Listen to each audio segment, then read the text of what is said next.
오늘 아침에는 시편 51편 말씀을 같이 보시겠습니다.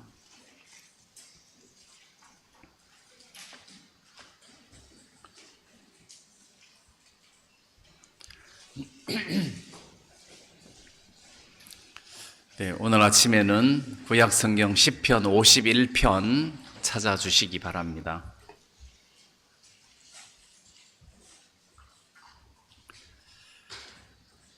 1절부터 제가 읽겠습니다. 하나님이여, 주의 인자를 쫓아 나를 긍휼히 여기시며 주의 많은 자비를 쫓아 내 죄가를 도말하소서.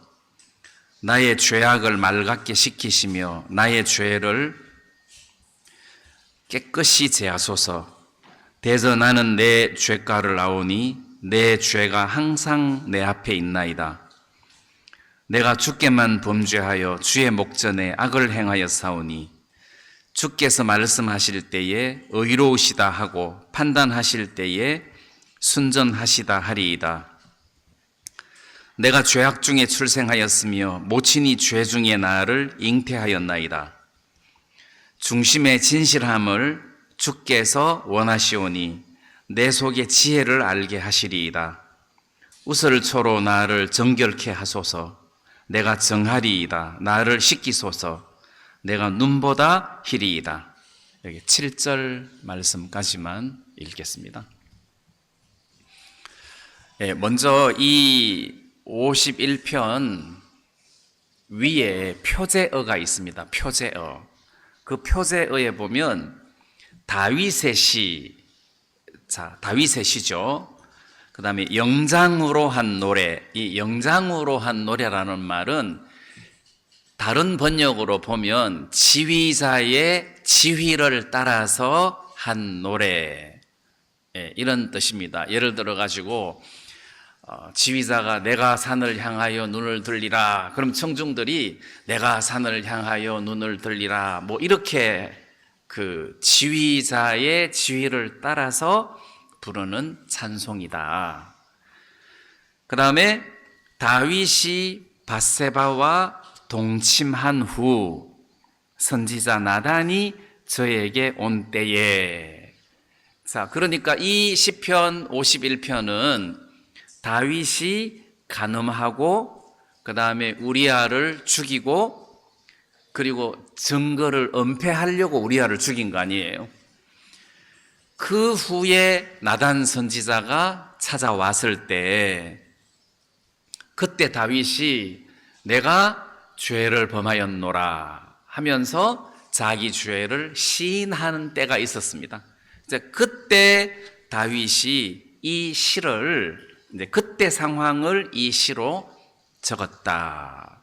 자, 이렇게 이 본문의 그 앞뒤 내용을 이렇게 기억하시고 오늘 이 시편 51편을 살펴보려고 하는데, 제가 서두에 무슨 이야기를 하고 싶으냐 하면, 우리 선교회 출신은 내 죄를 씻어 주옵소서 그러면 알레르기 반응이 좀 있어요. 그래서 오늘 1절 말씀을 보면 주의 많은 자비를 쫓아 내 죄가를 도말하소서, 이거 제거해달라는 말이거든요.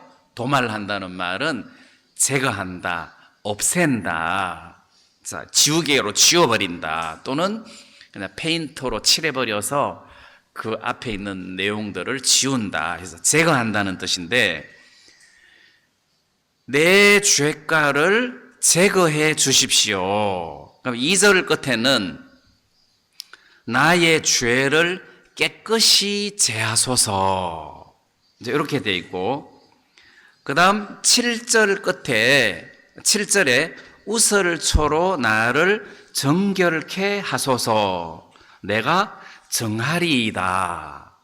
이러면 선교회 출신들은 이 사람 구원 안 받았나? 왜 자꾸 용서해 달라고 그러고 제하소서 그러고 이러지? 이제 이런 알레르기 반응이 좀 있어요. 근데 이거를 여러분들이 앞뒤 문맥을 따라서 잘 이해를 해야 된다는 겁니다. 그래서 먼저 이 본문을 설명하기 전에 제가 여러분들에게 성경에 보면 심판이 두 종류의 심판이 있다고 했다. 하나는 백보자 심판으로서 그 마지막 심판 때 생명책에 기록되지 못한 모든 사람들이 멸망을 받고 지옥에 가는 그 심판이 있다. 그래서 구원을 받았나 안 받았나를 심판하는 심판이다. 그 다음 또 하나의 심판은 고린도전서 3장에서 상급의 심판이 있다. 구원받은 사람인데 구원받고 난 이후에 어떻게 살았느냐에 따라서 그 삶을 심판하는 심판이 있다. 그래서 두 종류의 심판이 있다. 이렇게 말씀드린 적이 있습니다. 예수님께서도 내 말을 듣고 순종하는 자는 그 기초를 반석 위에 둔 것과 같다. 비바람이 불고 창수가 나며, 이 창수는 홍수가 난다는 뜻입니다. 홍수가 나며 바람이 불면 무너지지 아니하거니와, 내 말을 듣고 순종치 아니하는 사람은 그 주초를 모래 위에 지은 사람과 둔 사람과 같아서 비바람이 불고 창수가 나면 무너지고 또 무너짐이 심하니라 할 때는 구원을 지금 설명하는 겁니다. 기초니까. 집을 얼마나 멋지게 지었느냐를 예수님이 말씀하신 게 아니라 기초가 모래냐 반석이냐 이거를 두고 예수님께서 심판에 대한 말씀을 하셨기 때문에 이 사람이 구원을 받을 것인가 멸망을 받을 것인가를 설명하는 심판이라는 거죠. 그러면 이제 성경에서 이거는 예수님께서 구원에 관한 것이다. 이거는 상급에 관한 것이다. 이제 이 포지션을 알고 그 본문을 대해야 이해가 쉽고 오해를 하지 않는다는 겁니다. 자, 그러면 회개도 마찬가지예요. 회개. 그 회개도 두 종류가 있어요. 하나는 내가 죄인으로서 구원을 받고 하나님 앞으로 돌아오는 과정에서 하는 회개가 있습니다. 또 하나의 회개는 내가 구원을 받았는데 구원을 받고 난 이후에 내가 어둠 속에 빠져서 죄를 지었다. 그러면 그때도 하나님 앞에 회개를 해야 됩니다. 회개를 해야 되는데 이 첫 번째 회개하고 두 번째 회개하고 포지션이 다르기 때문에 이 두 번째 회개를 자백으로 표현을 합니다. 같은 단어인데 자백으로 표현을 합니다. 자, 그러면 똑같이 회개를 해도 구원받은 사람이 하는 회개가 있고 구원을 안 받은 사람이 하는 회개가 있단 말이에요. 그러면 예를 들어서 세례 요한이 예수님을 두고 유대인들에게 말하기를 나는 물로 너희들에게 세례를 주거니와 내 뒤에 오시는 분은 불과 성령으로 세례를 줄 것이다. 자, 이렇게 하셨단 말이에요. 불과 성령으로 세례를 줄 것이다. 거기서 이제 불은 영원한 심판, 불못을 말하는 겁니다. 불과, 그 다음에 성령으로 이제 구원받고 성령 침례를 받는, 그러니까 예수님은 말 그대로 복불복이에요. 받으면 천국, 안 받으면 불못, 이런 의미예요. 그래서 내 뒤에 오시는 분은 불과 성령으로 너희들에게 침례를 줄 거다. 자, 그러면서 세례요한이 회개해라, 회개하라. 천국이 가까이 왔느니라. 또 이 천국도 하늘나라가 아니고 예수님이 왕이 되어서 다스리는 천년왕국을 말하는 겁니다. 예수님이 메시아 왕으로 세상에 오셨기 때문에 천국이 가까이 왔다. 메시아가 다스리는 나라가 임박했다. 회개해라. 자, 그 회개는 구원받은 사람들이 회개하는 회개가 아니고 구원을 안 받은 사람들이 회개를 해서 구원을 받는 과정에 이르는 회개란 말이에요. 또 왜 누가복음 18장에 세리가, 바리새인하고 세리가 성전에 기도하러 올라갔는데 세리는 감히 눈을 들어 하늘을 우러러 보지도 못하고 다만 가슴을 치면서 가로되 나는 죄인이로소이다. 나는 죄인이로소. 이게 이제 회개라는 겁니다. 이 회개는 죄인으로서 의인으로 넘어가는 과정에서 하나님 앞에 하는 회개다. 그러면 이제 구원을 받았어요. 구원을 받고 난 다음에 우리가 죄를 짓거나 잘못했을 때 회개해야 되느냐? 회개를 해야 합니다. 해도 된다가 아니라 해야 합니다. 그래서 요한계시록 7교회 중에 에베소 교회에 주님이 책망하신 메시지 중에서 너희가 처음 사랑을 버렸도다.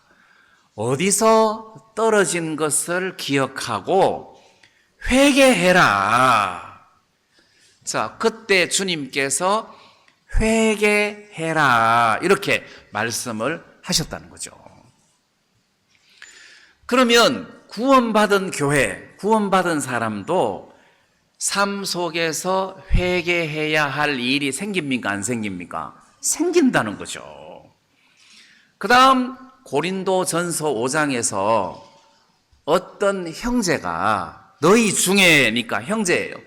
너희 중에, 형제 중에 구원받은 사람들이 그 아비의 아내를 취하였도다 했으니까 계모나 이제 그 아비의 그 당시에는 처가 여럿이 있었으니까 아비의 아내를 어머니 뻘하고 간음을 한 거죠.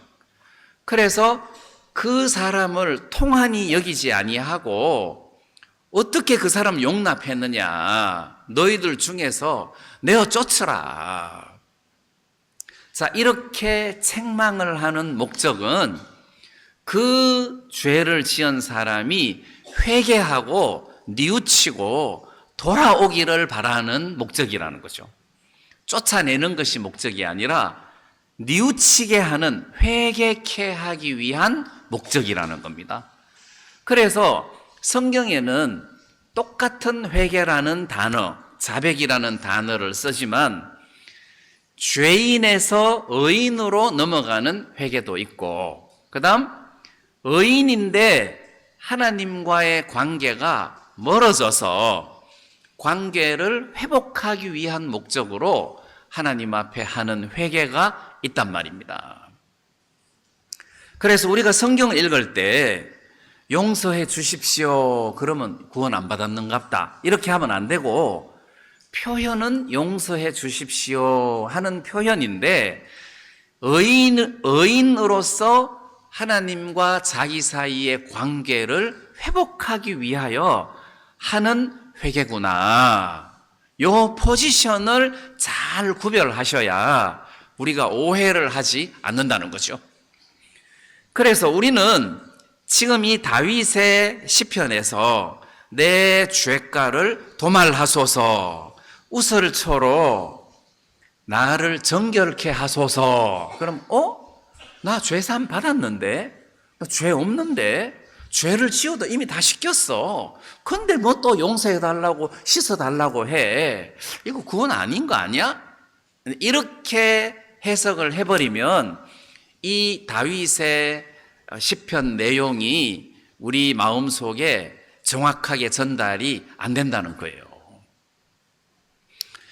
자, 그러면 여기서 제가 말씀드리려고 하는 것은 회개를 하는데 우리 선교회 출신들은 용서해 주십시오 이 말 하는 것을 굉장히 부담스럽게 생각해요.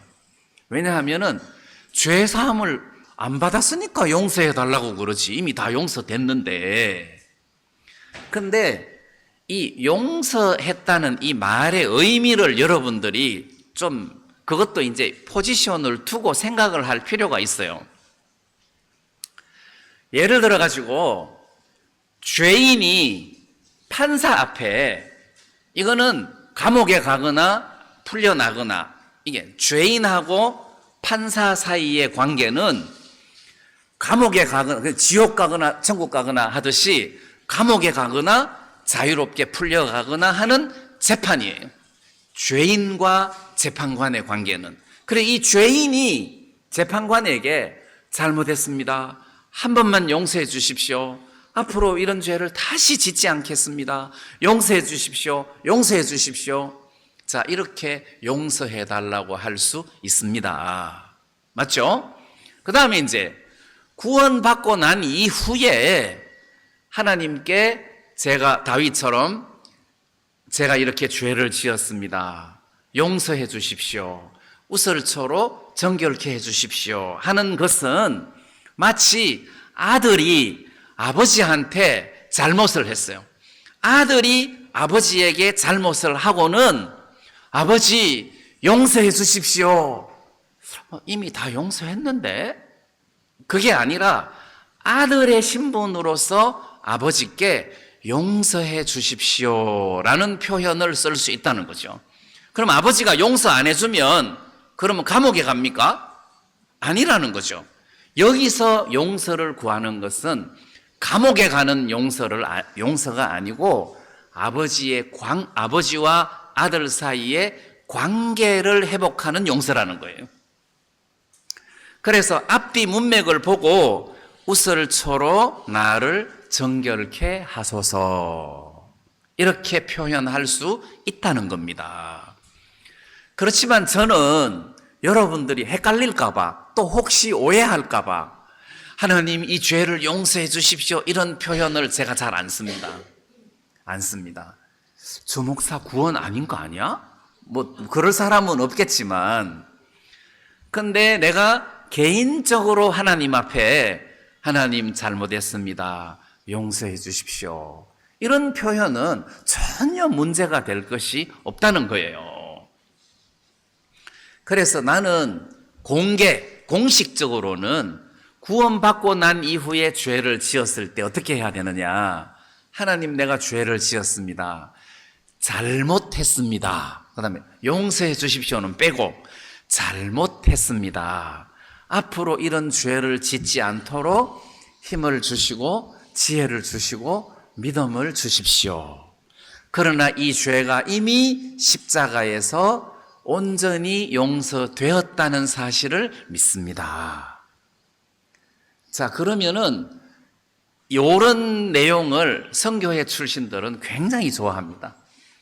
근데 용서해 주십시오 그러면 알기는 알아도 몸이 알레르기 반응을 일으킨다니까요. 그 버릇은 안 좋은 버릇이에요. 그래서 용서해 주십시오 하더라도 그 사람의 마음의 위치를 잘 살펴봐야 돼요. 이 사람이 죄에서 해방이 덜 됐구나. 그런 것을 발견하는 것은 굉장히 중요해요. 근데 이 사람이 정말 죄에서 해방을 받은 사람이면 용서해 주십시오 하는 표현이 문제될 것이 없다는 거예요. 그래서 그 말을 볼 것이 아니라 그 사람이 정말 죄에서 심판에서 완벽하게 해방되었는가를 정확하게 살펴보는 것이 중요하다. 그래서 이 포지션이 있다는 거죠. 심판이 기초를 심판하는 심판이 있고 집을 심판하는 심판이 있고 하듯이 회개도 죄인으로서 의인으로 올라가는 이렇게 구원의 과정에서 하는 회개가 있고 그 다음 내가 구원받은 사람으로서 하나님과 나 사이에 관계를 재설정하는 그런 의미에서 하는 회개가 있다. 자, 이렇게 기억을 하시면서 시편 51편은 다윗이 교회 시대로 말하면 구원을 받은 사람인데 죄에 빠졌다가 거기서 다시 벗어나서 하나님과 교제를 회복해 하는 기도다. 이렇게 우리가 봐야 된다는 거죠. 그래서 과거에는 이게 구원 안 받은 사람들이 하나님 앞에 죄를 용서받기 위한 회개다. 이렇게 배운 사람도 있을 텐데 전혀 그렇지 않습니다. 왜 그러느냐 하면 다윗이 왕이 되기 위하여 기름 부음을 받을 때 사무엘 선지자가 그 이새의 집에 갔잖아요. 하나님이 이새의 아들들 중에서 내가 한 왕을 예선했다. 그래서 이제 결국 큰아들, 둘째 아들, 셋째 아들 다 이제 떠나고 말째 다윗이 나타났을 때 이가 그다 해서 사무엘이 그 다윗에게 기름을 붓고 왕으로 세운 거잖아요. 왕이 되는 기름을 부었어요. 그래서 성경에는 기름을 붓고 난 뒤에 하나님의 신에 크게 감동되니라 이렇게 돼 있어요. 사무엘상에 보면 하나님의 신에 크게 감동되니라. 이게 다른 번역으로는 하나님의 신이 그에게 임하니라 이렇게 돼 있어요. 하나님의 신이 성령이 다윗에게 임했다는 거지. 기름 부음을 받고 난 다음에 이걸 이제 우리 은혜의 시대, 교회 시대로 표현을 하면 성령이 임하고 구원을 받았다는 뜻이에요. 그 후에 다윗이 왕이 되고 이런 죄를 지었으니까 성령을 받고 난 이후에 다윗이 하나님 앞에 범죄했으니 이것은 구원받은 하나님의 자녀가 죄 가운데 빠졌을 때 거기서 벗어나오게 하는 하나님과의 관계를 회복해 하는 말씀이다. 자, 이렇게 이 시편 말씀을 보고 그럼 우리가 어떻게 여기서 벗어날 수가 있나? 이제 이거를 여기서 배우는 겁니다. 그래서 저는 아까 첫 번째 심판이 있고 두 번째 심판이 있는데 첫 번째 심판은 지옥 가는 심판이고 두 번째 심판은 하나님과의 관계를 형성하는 심판인데 하나님과의 관계를 형성하지 않으면 어떻게 되느냐? 징계를 받는다는 거지. 지옥에 가는 것이 아니지만 징계를 받는다는 거예요. 그래서 똑같이 용서해 달라고 회개를 해도 하나는 심판, 지옥에서 벗어나는 회개고 하나는 징계로부터 벗어나는 회개다. 그러면 다윗은 징계에서부터 벗어나는 회개를 시편 51편을 통해서 우리들에게 하고 있다. 이렇게 여러분들이 보고 여기에서 하나님과의 관계를 회복하는 법을 배워야 된다는 거죠. 오늘 이런 부분에 대해서 잠깐 말씀을 전하고 싶습니다. 자, 먼저 이 부분을 여러분들이 한번 같이 볼 수 있으면 좋겠습니다.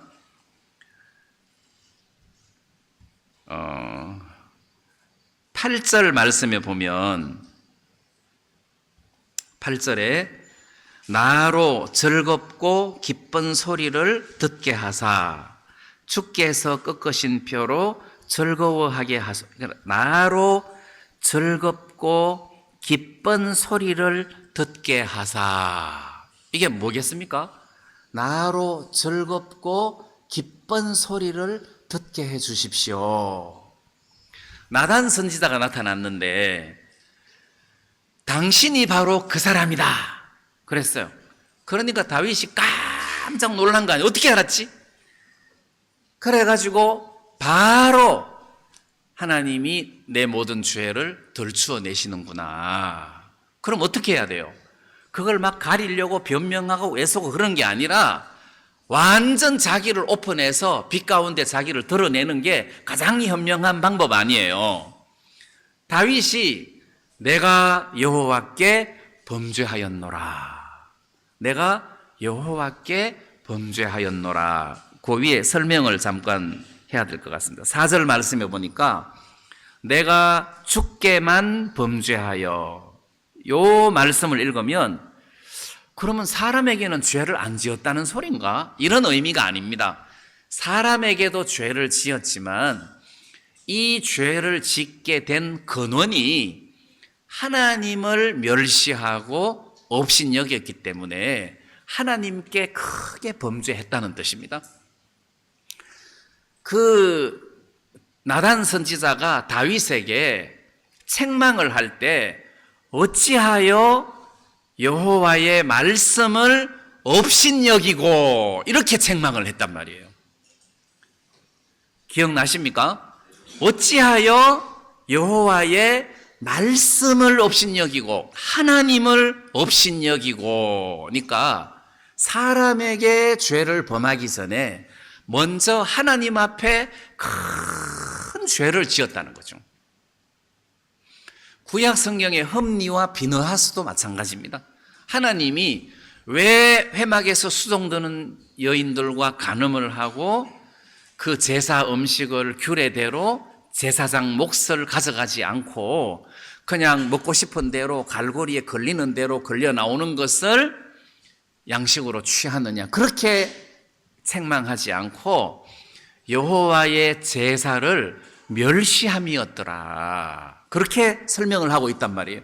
그래서 이 흠니와 비느하스의 죄가 하나님의 제사를, 다시 말하면 하나님을 멸시했다는 거지. 하나님을 멸시하고 하나님의 말씀을 멸시하니까 결국 하나님의 제사의 그 고기 또는 수종드는 여인들하고 간음하고 막 이제 이렇게 흘러간다는 거예요. 다윗도 여호와의 말씀을 업신여기는 그 교만에서 간음하고 사람을 죽이고 하는 이런 일들을 하게 됐다는 거예요. 근데 다윗이 내가 범죄하였노라, 그러니까 그 나단 선지자가 다윗에게 여호와께서도 이 죄를 용서하셨나니 이 죄로 네가 죽지 않을 것이다 해서, 이 기쁜 소리 아니에요. 하나님께서 내 죄를 용서해 주셨다. 그래서 이제 우리 교회 시대로 말하면 하나님, 내가 이 죄를 지었습니다 할 때 이미 머릿속에서는 십자가가 나타났어요. 구원받은 사람은 그 죄를 회개할 때 하나님, 내가 이렇게 죄를 지었습니다, 내가 이렇게 어리석은 짓을 했습니다, 그럼 벌써 십자가가 들어와요. 이미 용서됐다는 사실들이 내 마음에 구원받고 난 이후에 지은 죄에 대하여 그 피가 작용을 한다는 거예요. 자, 그렇지만 문맥상 용서해 주십시오, 잘못했습니다, 이게 문제가 안 된다는 겁니다. 뭐 그 말 안 해도 되지만, 자, 이렇게 해서 하나님이 내 죄를 용서하셨구나 해서 나로 즐겁고 기쁜 소리를 듣게 하사. 그래서 여러분들이 하나님, 내가 잘못했습니다, 진짜 제가 어리석었습니다, 내가 구원받았는데 이렇게 죄를 지었습니다 하면 기쁜 소리가 내 속에서 들려요. 그 죄도 영원히 이미 십자가에서 해결됐다, 그 소리가 들린다는 거예요. 그 소리가 안 들리는 사람은 문제가 심각한 거지. 그 소리가 안 들리는 사람은 이 회개 기도 백날 해도 소용이 없단 말이에요. 그래서 이런 부분, 주의 꺾으신 뼈로 즐거워하게, 주의 사역을 의미하는 것이 아닌가, 이런 생각이 듭니다. 그 다음에 이제 제가 말씀드리려고 하는 것은 10절입니다. 10절에 시편 51편 10절 말씀에 하나님이여 내 속에 정한 마음, 이게 정한 마음이라는 말은 이 새로운 마음이다, 새 마음이다 이런 뜻입니다.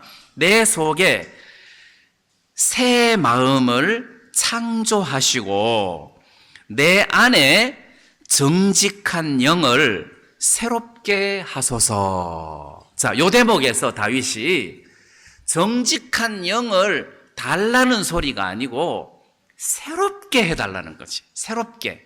그러니까 영이 지금 없는 영을 달라는 것이 아니라 영을 새롭게 해달라 이 말이에요. 무슨 뭐 영이, 하나님의 성령이 늘 새롭지, 내 정직한 영을 새롭게 하소서. 이제 신약 성경의 말씀을 빌리자면 에베소서 4장에서는 하나님의 성령을 근심하게 하지 말라 이랬어요. 여러분들 속에 성령이 계시는데 죄에 빠졌어요. 성령이 떠납니까? 떠납니까? 안 떠납니다. 그건 요한복음 14장에 아주 자세하게 잘 나와 있습니다.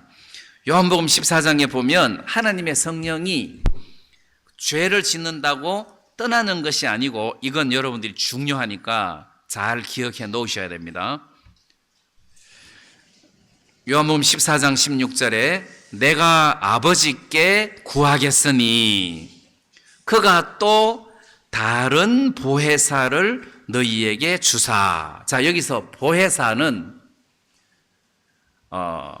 위로자다.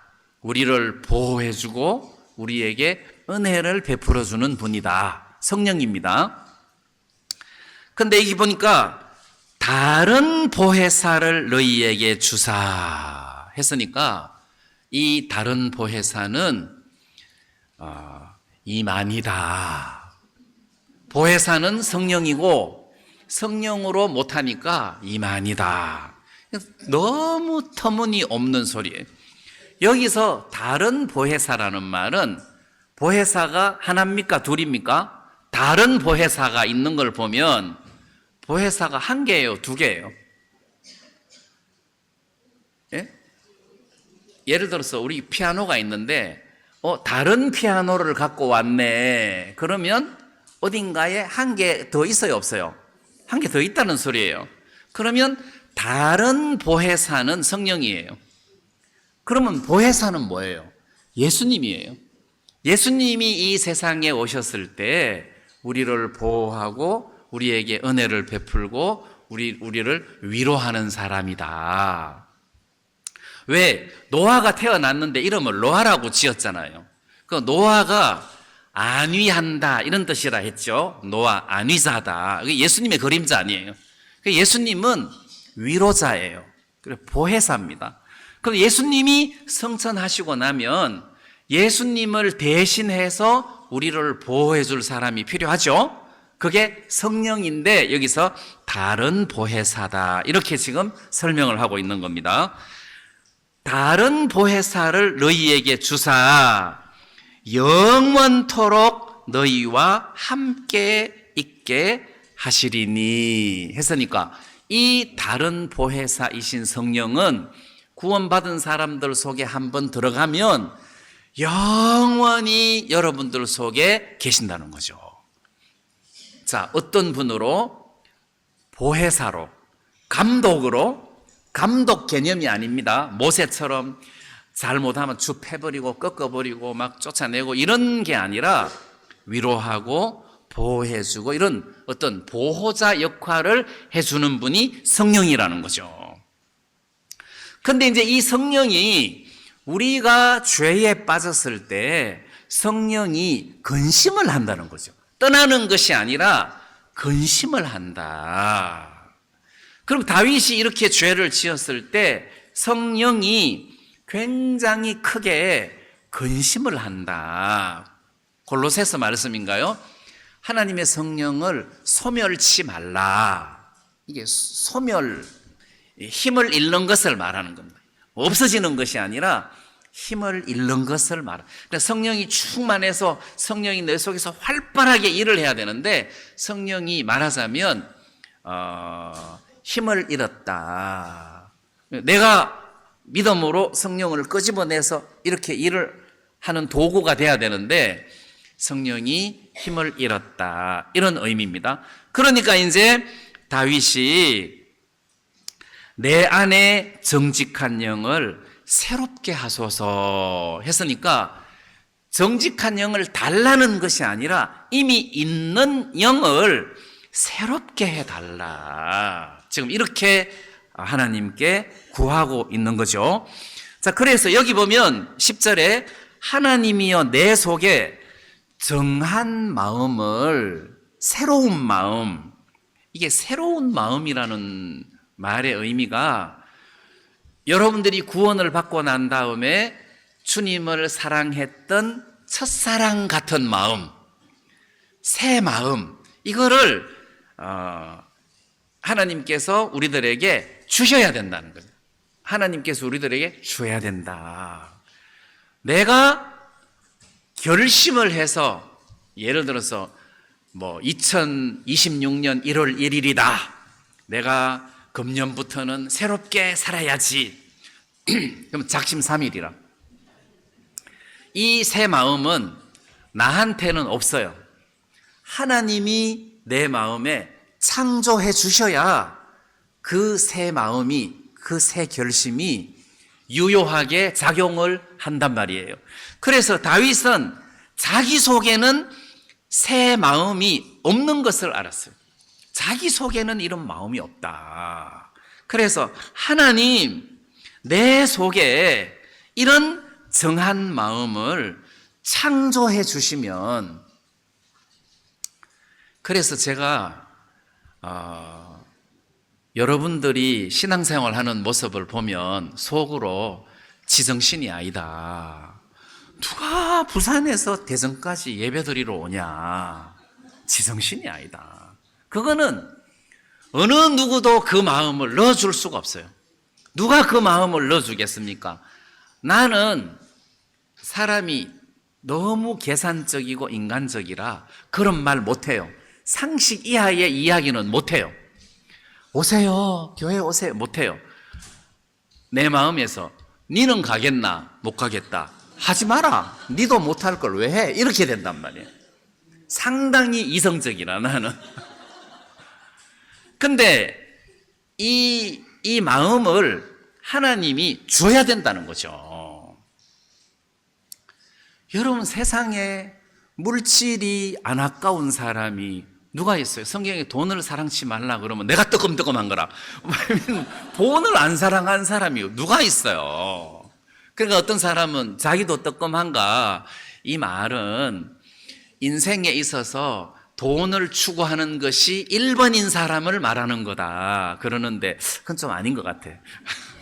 성경에서 사랑하지 말라 그러면 약간 좀 자유를 누려야 되는데,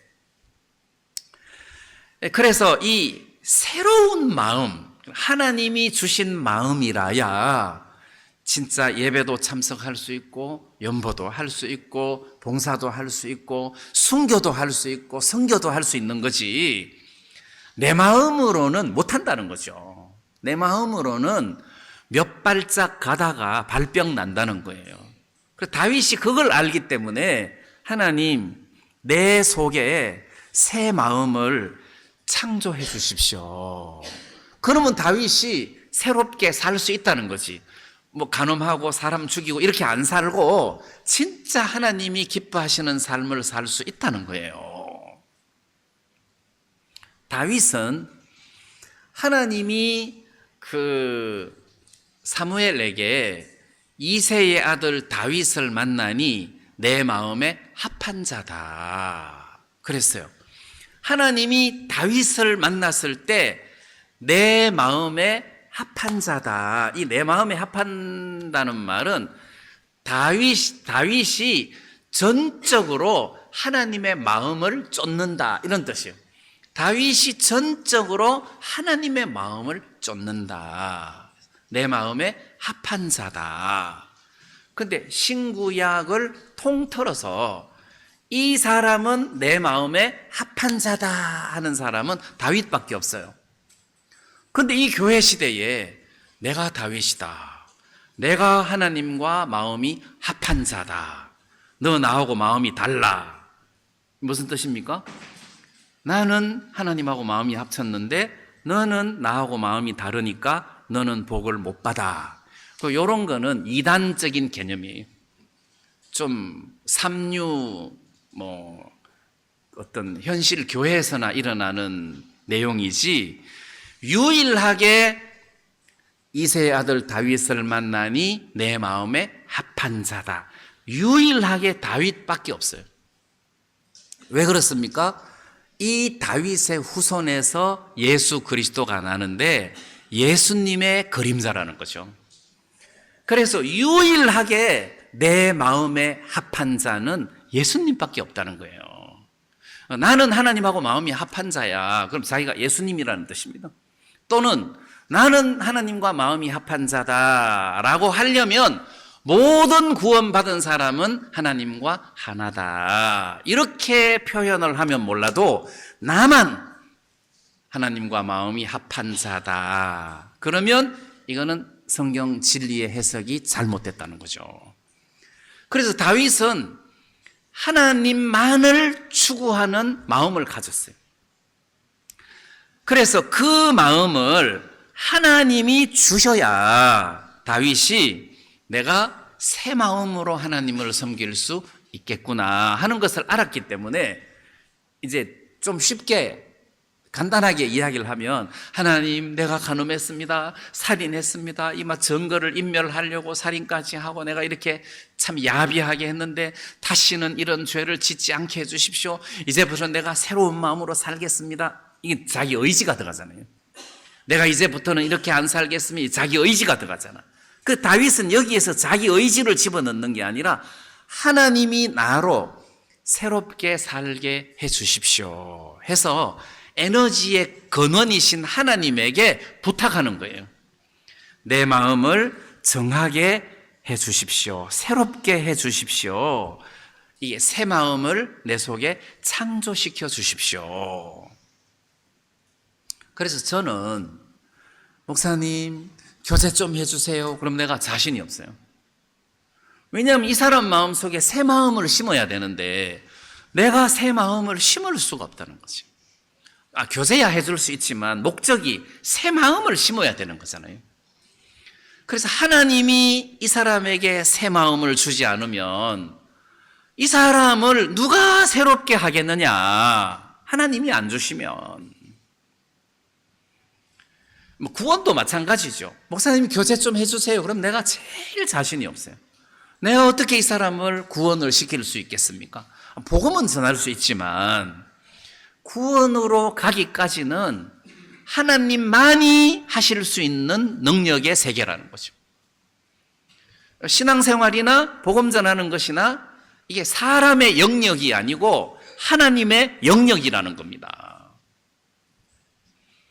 그래서 하나님이 우리들에게 새 마음을 주셔서 하나님으로 말미암아 새로운 행동이 나오고 이게 하나님을 기쁘게 할 수 있다는 거지.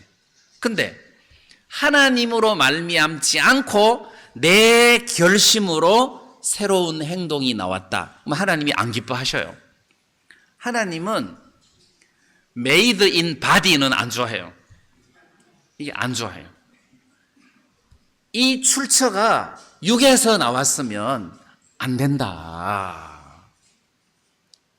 반드시 하나님은 하나님에게서 나온 것을 기쁘게 받으신다는 거죠. 그래서 다윗이 하나님을 기쁘게 하려면 하나님이 그 속에 새 마음을 주시고 새 힘을 주어서 그 힘으로 하나님을 섬길 수 있게 해야 된다는 거죠.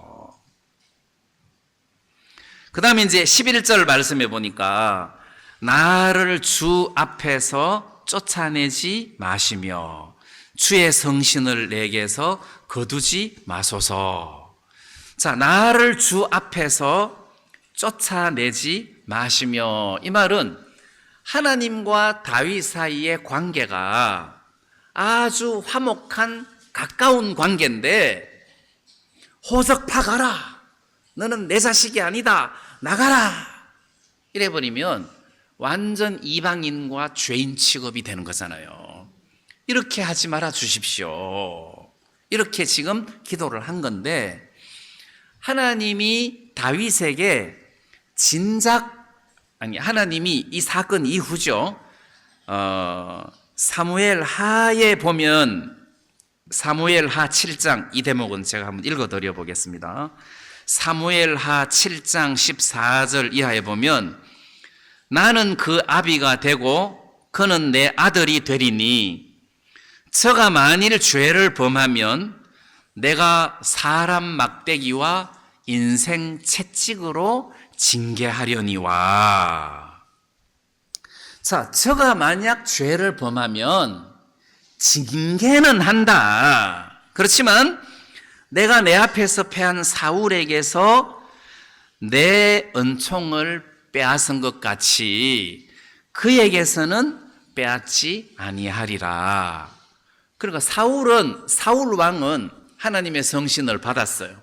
그가 불순종했을 때 성령이 떠나버린 거예요. 구약 시대 때는 이랬어요.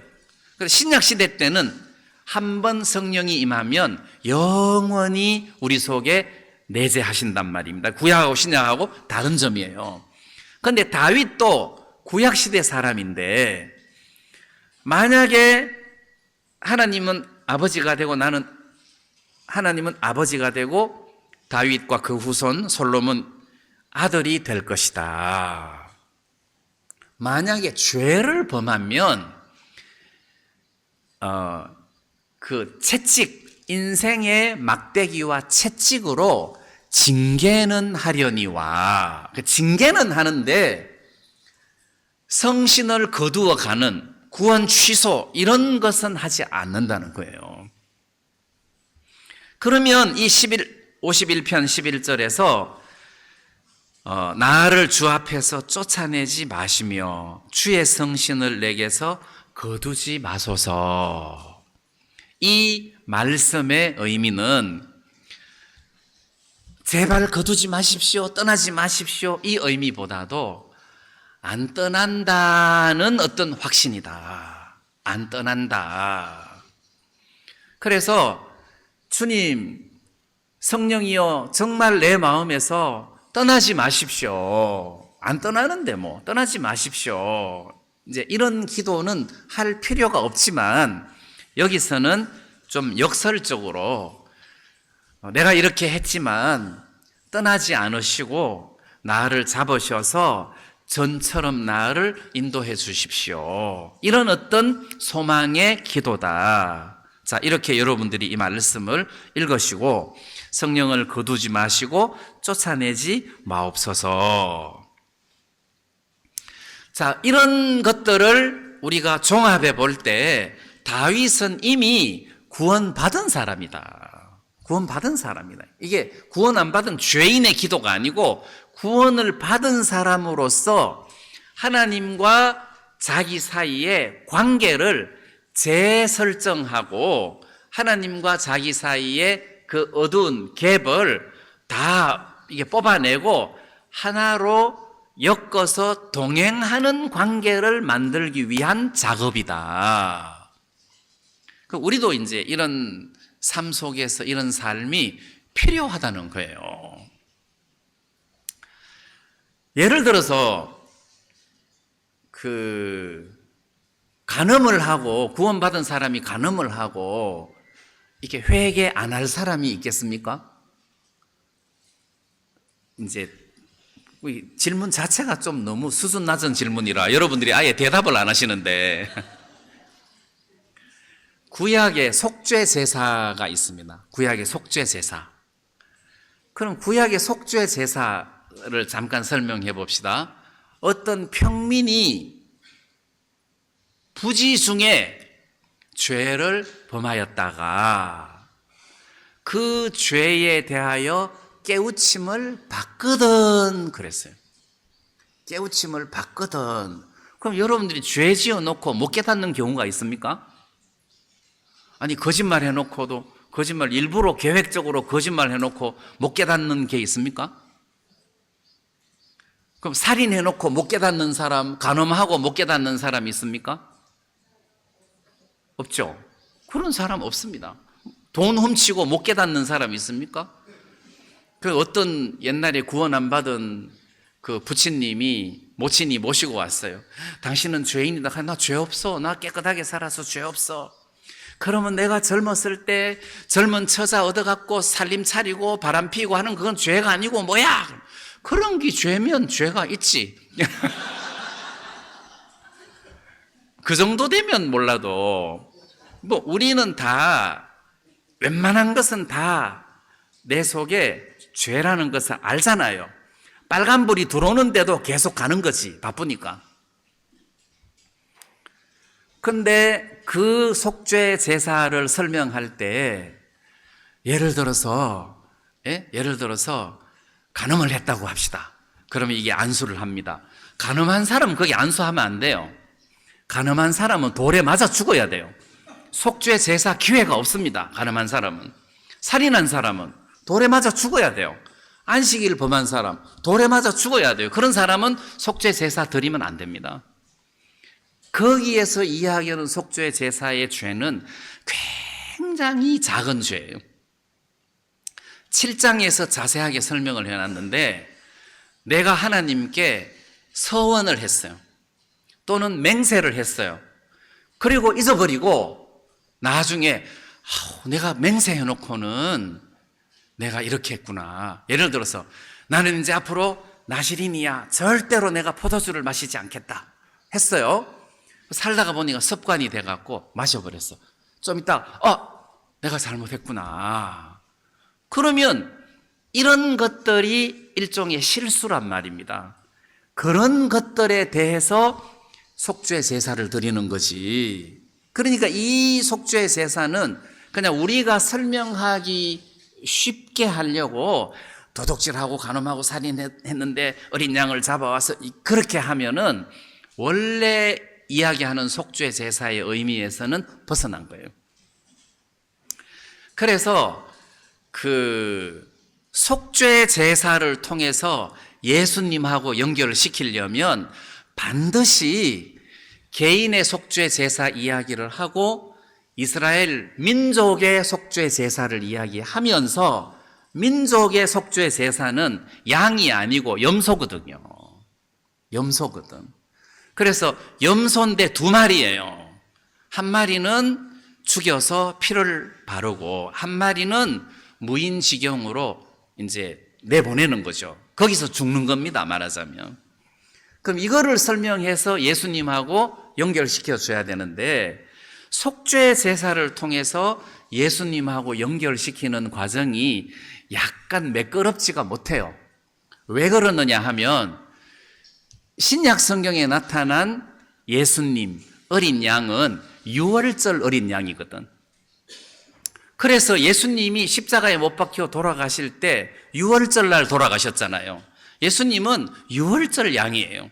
그리고 성찬식의 기원도 예수님께서 떡과 잔을 제자들에게 주시면서 내 살이다 피다 이렇게 말씀하신 것도 유월절 어린 양이에요.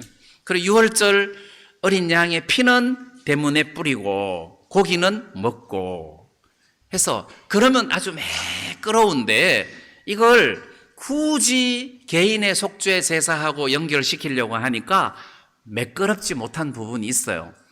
자, 그렇지만 뭐 그렇게 하는 사람들에게 뭐 이렇다 저렇다 제가 뭐 토달고 싶은 마음은 없는데 일단 정확하게 알고는 있어야 돼요. 정확하게 알고는 있어야 된다. 예를 들어 도둑질 했다. 그게 이제 드러났다. 그러면 속죄 제사를 드려야 되는 게 아니고 도둑질 했으면 4배를 갚아야 돼요. 5배를 갚아야 돼요. 그리고 와서 제사를 드려야 돼요.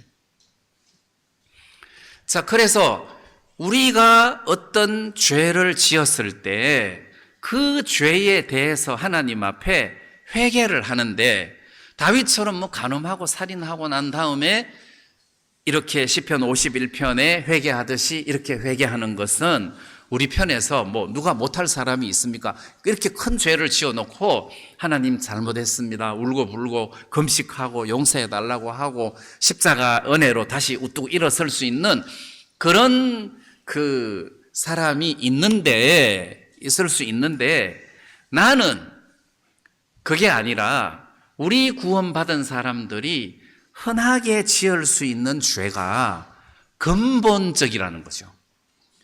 무슨 이야기냐 하면 다윗이 간음하고 살인하고 한 그 죄가 어디서부터 시작했느냐 하면 나단 선지자의 꾸중에서 얻을 수 있다는 겁니다.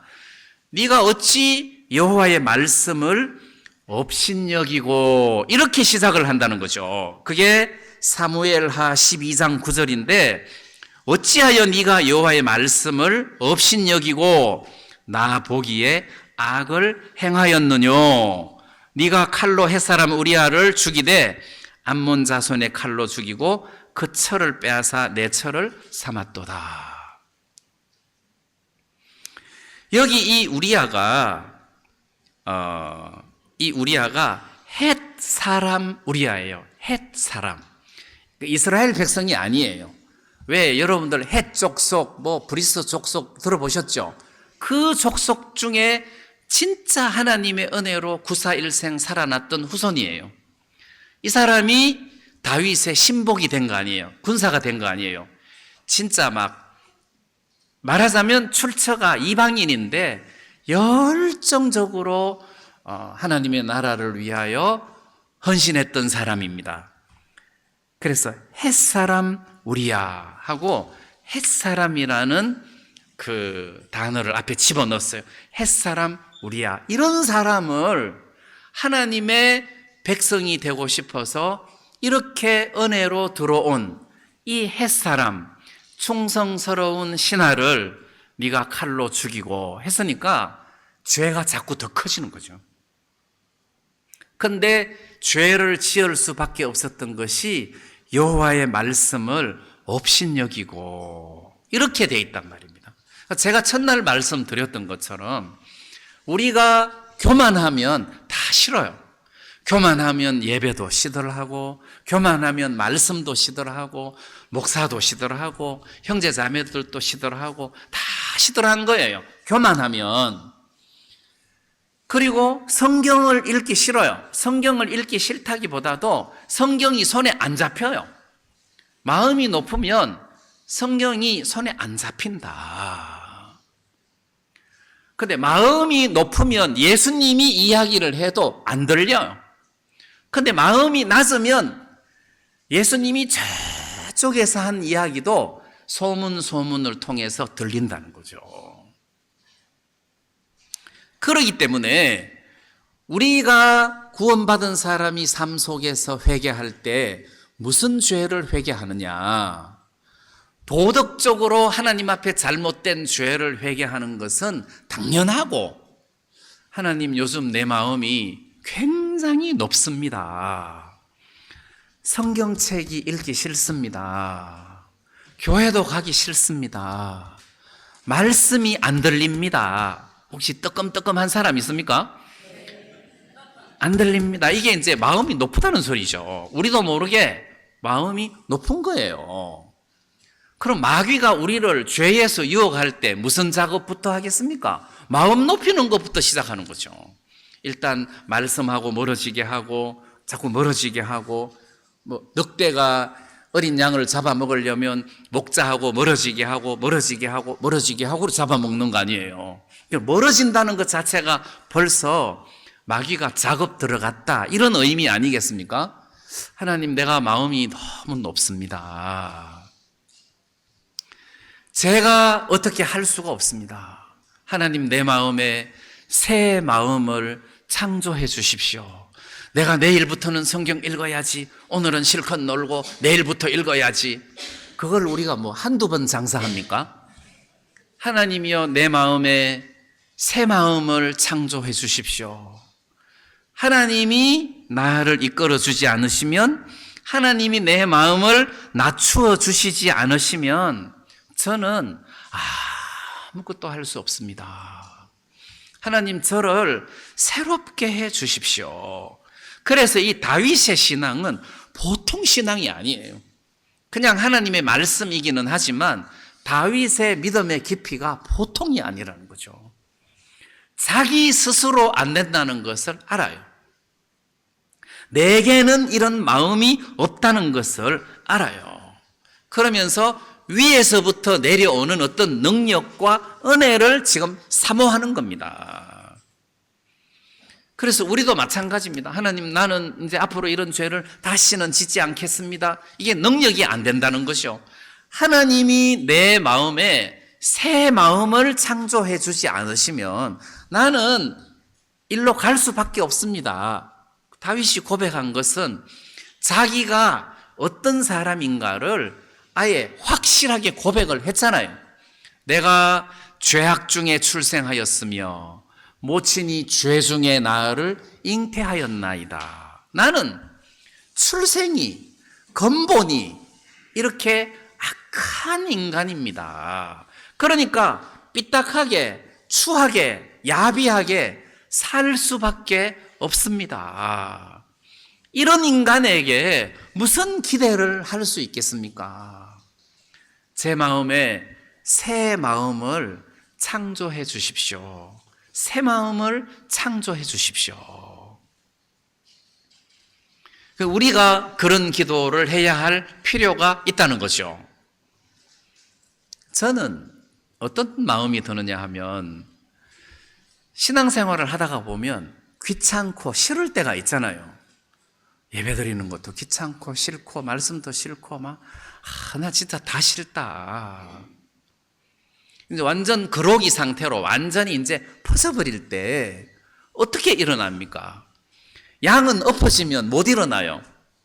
목자가 와서 일으켜 주어야 일어난다 하더라고요. 못 일어나요. 하나님, 나 좀 살려주십시오 해서 주의 이름을 불러야 되는 거 아니에요. 어려울 때 나는 왜 이런 사람일까? 그러면 안 됩니다. 그 뱃속에서부터 그런 사람을 어떡하겠어요? 나는 왜 이런 사람일까? 나는 왜 이렇게 육신적인 사람일까? 저 형제님이나 저 목사님은 아닌 것 같은데 나는 왜 이럴까? 그거는 잘못된 거예요. 모든 사람은 다 그래요. 하나님의 은혜를 입어서 저 사람들이 지금 팔팔한 거예요. 하나님이 그 사람 속에 작업을 걸었어요.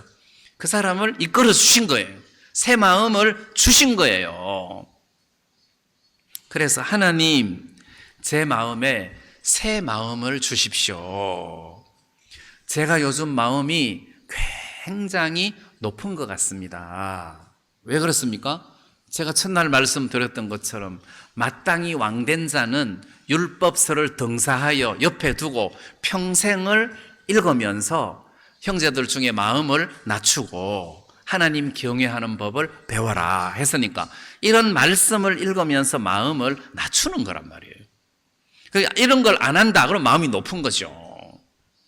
그럼 마음이 높은 거다. 그러면 성경 읽는 것도 내 의지로 못 읽고 하나님이여 내 마음에 새 마음을 창조해 주십시오. 성경 읽고 싶은 마음을 마음을 좀 넣어 주십시오. 만들어 주십시오. 그 다음에 내 정직한 영을 새롭게 해 주십시오. 새롭게. 마음이 높을 때는 아브라함 이야기 읽으면 아이고 좀 있으면 또 애굽으로 내려가겠네. 또 전쟁 일어나겠네. 또 이스마엘 낳겠네. 읽을 게 없어. 내용을 다 아니까. 읽을 게 없어. 그리고 건져지는 것도 없고. 그런데 마음이 낮으면 이런 말씀이 있었나? 이제 이렇게 보인단 말이에요. 그러니까 우리 눈은 눈이 아닌 것이 말하자면. 눈이 아닌 거죠. 하나님이 읽게 하셔야 읽는 거고 하나님이 보여주셔야 단어가 보이는 거 아니에요. 하나님이 안 보여주시면 안 보이는 거죠. 하나님, 내 마음을 새롭게 해 주십시오. 내 마음을 창조해 주십시오. 이게 진짜 우리가 하나님 앞에 구해야 되는 기도 내용이 아닌가 해서 우리가 뭘 발견해야 되느냐 하면 이 교만한 죄가 열매를 맺기 전에 빨리 발견을 하고 하나님의 은혜를 구하는 것이 성도들에게 자백이라는 거예요. 이걸 해야 된다. 요즘 내가 하나님과 나 사이의 거리가 좀 멀다. 요즘 내가 좀 어둡다. 내가 하나님의 말씀하고 좀 먼 것 같다. 그러면 벌써 빨간불이 들어와야 되는 거란 말이에요. 내가 마음이 높구나. 내가 마음이 교만하구나. 하나님 저에게 은혜를 베풀어 주십시오. 예, 이렇게 할 줄을 알아야 된다는 거죠. 그럼 뭐 구원받았으니까 우리는 회개할 필요 없어. 그런 회개할 필요 없어라는 그 포지션이 좀 이렇게 오해를 해서 그런 건데, 삶 속에서 내 교만을 이렇게 발견한다는 것은 필요하다는 겁니다. 아, 내가 요즘 마음이 많이 높구나. 저는 그 당뇨 전 단계예요. 병원에 가서 검사해 보니까 전 단계라 관리 안 하면 약 먹어야 돼요. 그러니까 관리를 하니까 내가 요즘 혈당이 공복 혈당이 어떻게 되나 해서 그 혈당계 하나 사가지고 심심하면 이제 아침에 한번 그 검사를 해 본단 말이에요. 그러면 어떤 때는 109, 공복 혈당이 109, 108 막 이렇게 나온단 말입니다. 아이고 좀 조심해야 되겠다. 이제 이렇게 한단 말이죠. 그럼 체중계에 올라가 가지고 아, 요즘 체중이 정상이네. 아, 요즘 체중이 자꾸 오바된다. 내가 운동을 좀 해야 되겠다. 여러분, 이런 것을 가지고 건강 체크를 하는 거잖아요. 그래서 건강한 삶을 유지하는 거잖아요. 그럼 영적 건강은 어떻습니까? 내버려 두면 영적 건강이 형성됩니까? 안 되잖아요. 아, 요즘 왜 이런 마음이 들지? 왜 이런 마음이 들어? 왜 이렇게 게으른 마음이 들지? 왜 이게 싫은 마음이 들지? 그러면 아, 이게 지금 고혈압 전 단계구나.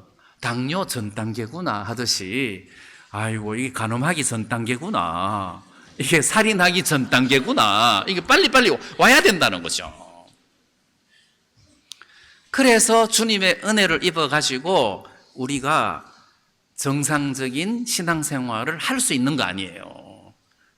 그러니까 우리는 성경 읽으면서도 말씀에 비추어진 자기 모습을 보고 순식간에 회개가 된다는 거죠. 내가 마음이 높았구나. 평생의 율법서를 등사해서 옆에 놓고 읽어서 그 마음을 낮추고 형제 위에 높이지 말라 했는데, 야, 내가 말씀을 이렇게 옆에 놓고 등사까지는 했어. 왜냐면 돈 주고 샀으니까. 옆에는 뒀어. 항상 차고 다니니까. 그런데 안 읽어. 하나님, 이게 심각한 병입니다. 제가 마음이 많이 높습니다.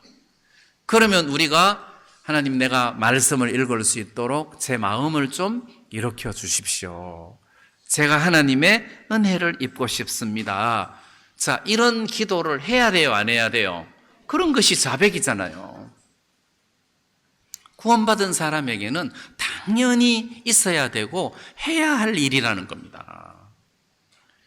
그것뿐만이 아니잖아요. 그것뿐만이 아니고 우리가 하나님 앞에 예배를 드린다든지 뭐 찬송을 한다든지 복음을 전한다든지 할 때 마음에서 주님이 우리들에게 하시는 말씀이 있는데 그 말씀을 우리가 좀 뭐라 그럴까? 무시하는 경우가 있는데 그 음성을 살려야 돼요. 이제 예를 들면 대전도 집회를 하는데 돈으로 대전도 집회하는 데가 많잖아. 막 광고하고 막 이렇게 몇 억을 들여서 대전도 집회를 했는데 그 대전도 집회를 참석하는 그 전도자의 태도가 놀러온 태도라. 저렇게 희희낙낙하면서 영혼들에게 복음을 전할 수 있나.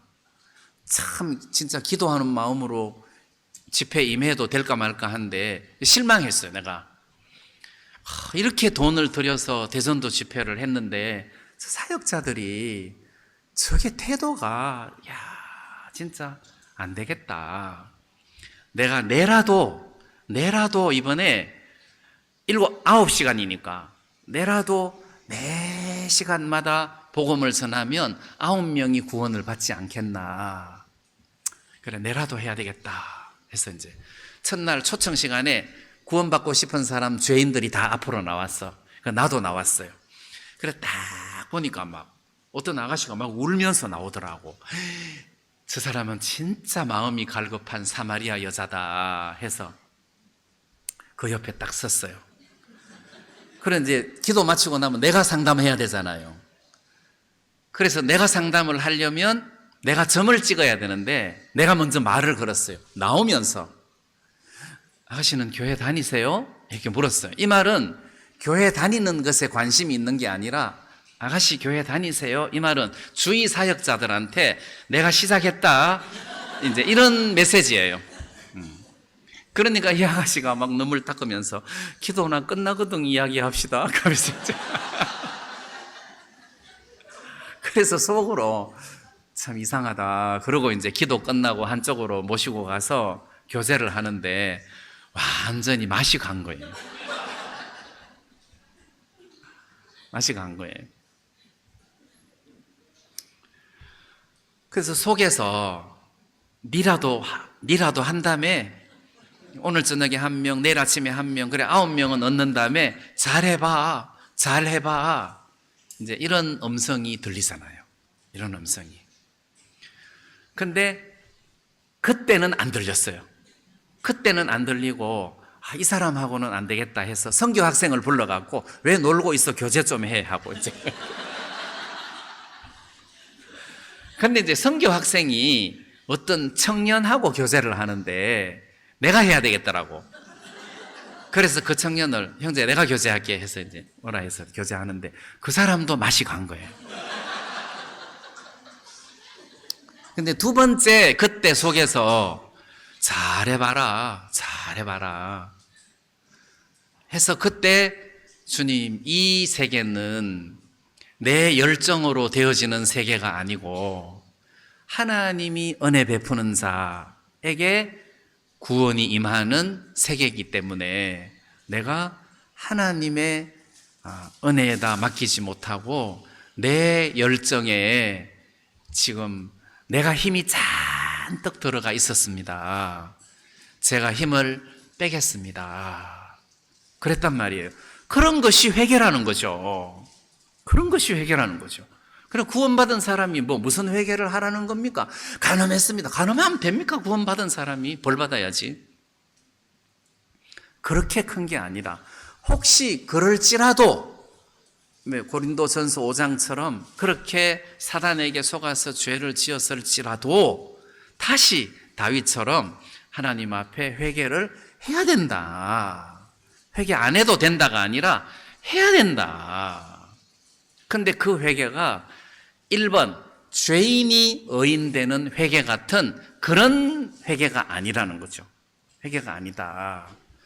내가 하려고 했습니다. 내가 힘이 잔뜩 들어갔습니다. 이 사람을 바꾸려고 내가 엄청 용을 쓰고 있습니다. 그래서 이제 구원 안 받으신 분들을 교회에 모시고 오면 구원 안 받은 사람은 아무것도 모르니까 편안해. 근데 구원 받은 옆에 있는 사람이 불안해. 그래서 예배 시간 내내 불안해요. 이렇게 보고 말씀 안 듣고 있으니까 막 푹푹푹 찌르고 졸고 있으면 사탕 까주고. 그러니까 내가 구원 안 받은 사람을 신경 쓰는 게 아니라 구원 받은 사람을 신경 쓰는 거예요.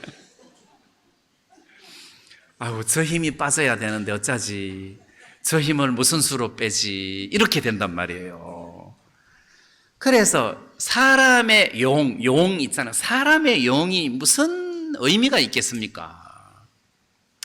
아무 소용이 없어요. 그래서 내가 뭘 하려고 할 때가 많은데 하나님, 내가 하나님의 은혜를 입게 해 주십시오. 성경을 읽는다든지 교제를 한다든지 복음을 전한다든지 뭘 이렇게 한다든지 할 때 주님이 길을 열어주셔야 내가 한 발이라도 뗄 수가 있는 거지. 사람의 힘으로 한다는 것은 힘들다는 거죠. 피곤하다, 힘들다. 특히 이런 신앙의 세계, 영적인 세계는 더욱더 힘들고 인간의 힘으로는 불가능하기 때문에 우리가 주님을 의지해야 되는 거다. 아까도 이야기했지만 진짜 돈을 싫어하는 사람이 어디 있습니까? 근데 돈 때문에 문제가 생기는 것을 제가 많이 봤단 말이에요.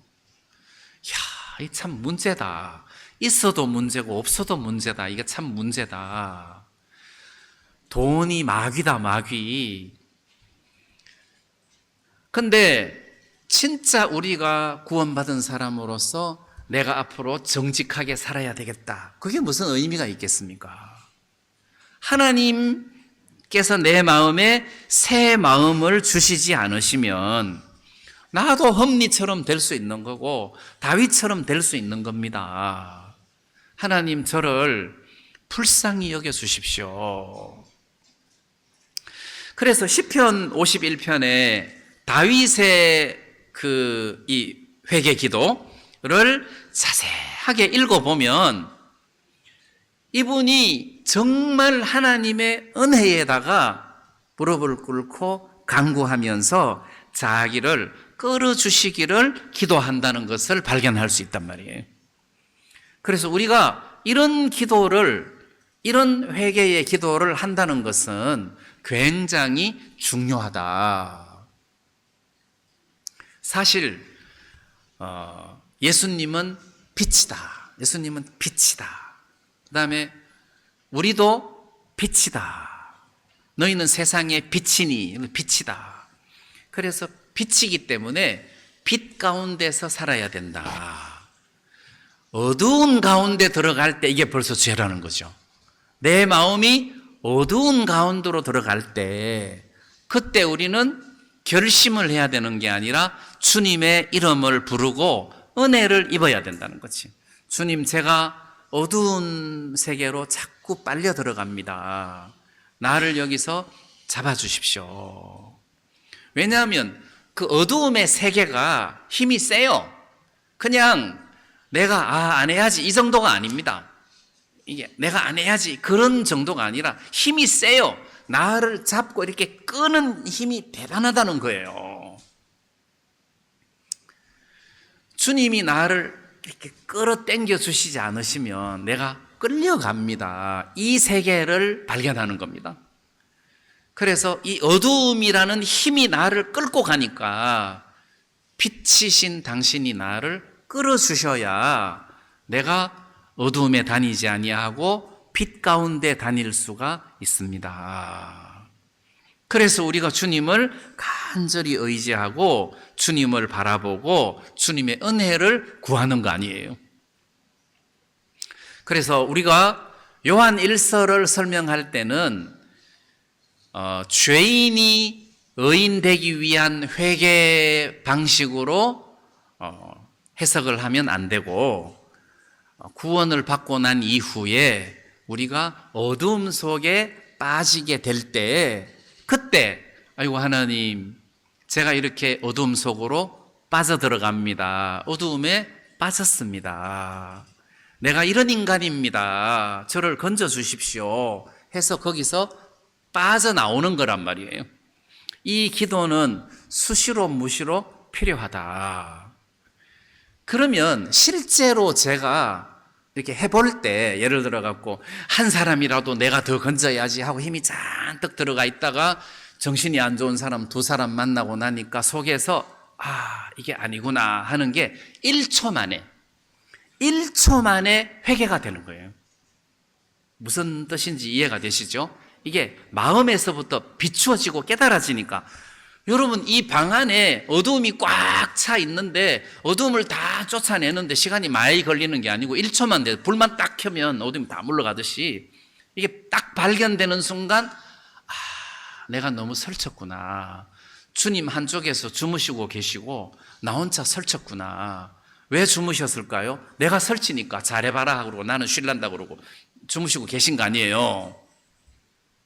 그 1초 정도 순간에 십자가의 보혈과 내 미련함과 설치는 모습과 그 다음 주님이 일어서시는 모습들이 그 한순간에 한 페이지에 다 공개가 된단 말이에요. 그럼 다시 내가 빛 가운데 들어가는 거죠. 그래서 우리가 이걸 풀어서 늘어서니까 이렇게 회개하면 그 피가 우리를 정결케 하실 것이다 해서 막 순차적으로 이렇게 하니까 이게 뭐지 하고 헷갈릴 수가 있는데, 이게 한 페이지에 다 나온다는 것이, 한 페이지에. 그래서 우리가 하나님 앞에 하나님이 이렇게 보여주시면 내가 설쳤구나, 내가 좀 요즘 교만했구나, 이런 것들이 이렇게 비추어지는 순간 하나님 앞에 마음의 무릎이 꿇어지는 겁니다. 저절로 이게 발견하면 꿇어지는 거예요. 그러면서 주의 은혜를 구하는 이 회개가 우리에게 반드시 필요하다. 그리고 이런 어떤 말씀들이 나왔을 때 우왕좌왕하면 안 되고, 이 말씀이 무엇을 의미하는지 여러분들이 잘 기억하고 있어야 돼요. 잘 기억하고 있어야 된다. 그리고 전에도 말씀드렸지만, 그럼 지금 구원 안 받은 사람이 죽으면 어떡하냐? 지옥 가는 거죠. 지금 죽으면 지옥 간다. 성경에는 음부라고도 표현을 했다고 했습니다. 음부에 있다가 백보자 심판 때, 요한계시록 20장, 그때 죽었던 사람들이 다시 부활해가지고 음부채로 영원한 불못에 들어간다 해서 코스예요. 그 코스예요. 그럼 우리가 살아서 휴거가 되면 그때 예수님과 함께, 그때부터 영원히 주님과 함께 계시는 거고, 만약에 우리가 죽으면 우리의 혼은 셋째 하늘에 주님과 함께 같이 있다가 휴거될 때 우리가 새 몸을 입고 또 살아서 휴거된 사람들과 함께 만나서 그리스도인으로서 어떻게 살았는지에 대한 심판과 또 어린 양의 혼인잔치를 끝내고 7년 후에 지상으로 내려와서 천년왕국에 예수님과 함께 왕노릇을 한다. 이게 우리의 어떤 그 경륜이죠. 하나님의 우리를 향한 경륜을 이렇게 쭉 이렇게 펼쳐서 한눈에 보고, 지금 우리가 사는 삶 속에서도 내가 교만하구나 해서 또 고치고 또 하나님의 은혜를 구하고, 근데 이렇게 살아야 우리가 바른 삶을 살 수가 있다는 거죠. 그리고 이게 혼자서는 회개가 잘 안 돼요. 혼자서는 힘들어요. 그런데 이렇게 교회 안에서 모였을 때 그 사람을 보고 내가 비추는 거예요. 그 사람을 보고 마음에서 불이 들어오는 경우가 많이 있어요. 그 사람을 보고. 그래서 우리가 옷맵시나 헤어스타일이나 이런 것도 저런 경우에는 거울을 반드시 봐야 되겠구나, 이런 것을 느낄 때가 있어요. 저분이 지금 거울을 안 보니까 모르고 저렇게 살지, 내가 이거 거울을 한번 볼 필요가 있구나. 그죠? 이게 그건 보고 자기를 체크하는 거죠. 보고 체크하는 거예요. 그래서 이 교회라는 것이 우리를 서로 비추어 주는 거울과 같은 역할을 해줘요. 그래서 아주 이 교회가 우리로 하여금 신앙생활하기 좋게 이끌어 주더라고요. 그래서 여러분들이 이렇게 교회 생활을 통해서 주님과 동행하는 이런 복된 삶을 살았으면 좋겠습니다. 네, 오늘 말씀 여기까지 드리겠습니다.